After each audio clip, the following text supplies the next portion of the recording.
சென்னை புறநகர் பகுதியான வெங்கடமங்கலத்தில் குப்பையிலிருந்து மின்சாரம் தயாரிக்கும் பணிகள் சோதனை முறையில் தொடங்கப்பட்டுள்ளன. சென்னையை அடுத்துள்ள தாம்பரம், பல்லாவரம் உள்ளிட்ட நகராட்சிகளில் சேகரிக்கப்படும் குப்பைகளை கொண்டு மின்சாரம் தயாரிக்கும் திட்டப்பணிகள் மும்பையைச் சேர்ந்த தனியார் நிறுவனத்திடம் ஒப்படைக்கப்பட்டுள்ளன.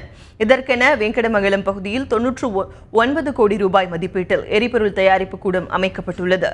பல்லாவரம், தாம்பரம் நகராட்சிகளில் நாள்தோறும் சேகரிக்கப்படும் குப்பைகள் இங்கு கொண்டு செல்லப்பட்டு உரமாகவும் RTF என திடக்கழிவு எரிபொருளாகவும் மாற்றும் பணி சோதனை முறையில் தொடங்கப்பட்டுள்ளது.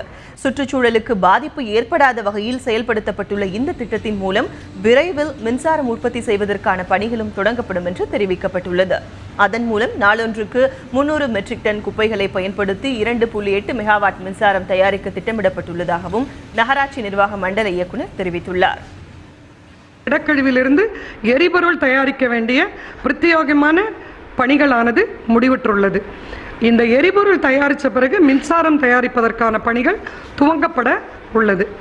தற்போதைய நிலையில் இந்த பகுதியில் பல்லாவரம், தாம்பரம் மட்டுமல்லாது நம்முடைய அரசானது பம்மல், அனகாபுத்தூர், செம்பாக்கம் இந்த நகராட்சிகளில் உள்ள திடக்கழிவுகளையும் இதில் கொண்டு போய் கொடுத்து விஞ்ஞானபூர்வமாக எல்லா நகரங்களையும் எவ்வளவு தூய்மையாக வைத்திருக்க முடியுமோ அவ்வளவு தூய்மையாக வைத்திருக்க முழு மூச்சுடன் நடவடிக்கை எடுக்க அனைத்து அலுவலர்களுக்கும் அறிவுரை வழங்கப்பட்டுள்ளது.